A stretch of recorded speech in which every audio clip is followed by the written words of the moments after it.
ఎప్పుడో అమ్మ వాళ్ళ ఇంటికి వెళ్ళక ముందు నేను మార్కెట్కి వెళ్ళానంటే ఈరోజు వెళ్ళినా, రేపు ఎగ్జామ్ ఉన్నా కానీ వెళ్ళినా. ఎందుకంటే అస్సలు ఇంట్లో ఈ మధ్య కర్రీస్కి చాలా ఇబ్బంది అయిపోతుంది వెజిటేబుల్స్ లేక.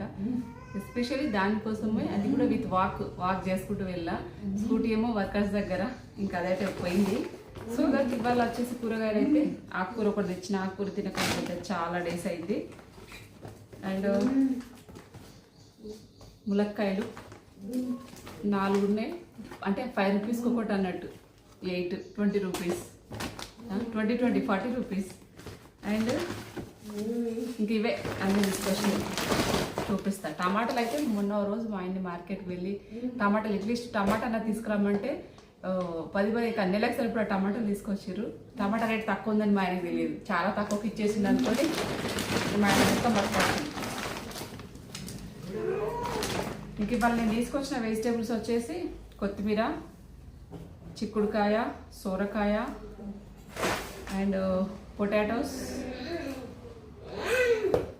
పచ్చిమిర్చి, ఏంది కల్లెమాకులు ఇంత పెద్ద వెంట్రుకు ఉంది, జాగ్రత్తగా చూసుకొని.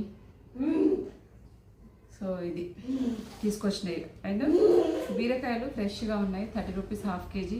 కూరగాయల రేట్లు అన్నీ కొంచెం రీజనబుల్గా ఉన్నాయి, రేట్లు ఇప్పుడైతే ఏమి ఎక్కువ లేవు. ప్రస్తుతానికి ఎక్కువ 2 రోజులకు సరిపడా కూరగాయలు అయితే ఇవి తీసుకొచ్చిన. వీటిని అక్కడ నుంచి వాటిని తీసుకొని వచ్చి మోసుకొచ్చే వరకే ఈ చేతులన్నీ నొప్పి. బట్ ఏం చేస్తాం, మా ఆయన అంటే ఏమో వాకింగ్ చేసుకుంటా పోవచ్చు కదా, ఇంత దూరం కూడా నడవలేవా అని చెప్పేసి అంటాడు. సర్లే, ఇక పైగా ధీరజ్కి బాక్స్లో పెట్టడానికి కూడా కర్రీస్ ఏం లేక నాకు ఇబ్బంది అయిపోతుంది. ఇంకా అందుకని చెప్పేసి ఈ కొత్తిమీర కల్లెమాకు 5 రూపీస్. కల్లెమాకు షార్టేజ్ అంట, తెలియదు నాకు, అసలు చాలా తక్కువ రేటు. ఇది కల్లెమాకు కూడా అంటారా ఏమంటారా నాకు కూడా అర్థం కాలేదు, అంత చిన్న ఆకు ఉంది అది. సో ఇది ఎల్లిగడ్డ కూడా లేదు వాస్తవానికి, దాని రేట్ అడిగినా కానీ 60 రూపీస్ పావు కేజీ అంట ఎల్లిగడ్డ. సో ఫైనల్గా అయితే ఇవి నేను తీసుకొచ్చిన ఈరోజు వెజిటేబుల్. సోరకాయ అయితే ఇది కూడా ఫ్రెష్గా ఉంది, 20 రూపీస్, అప్పుడే కోసుకొచ్చిరట.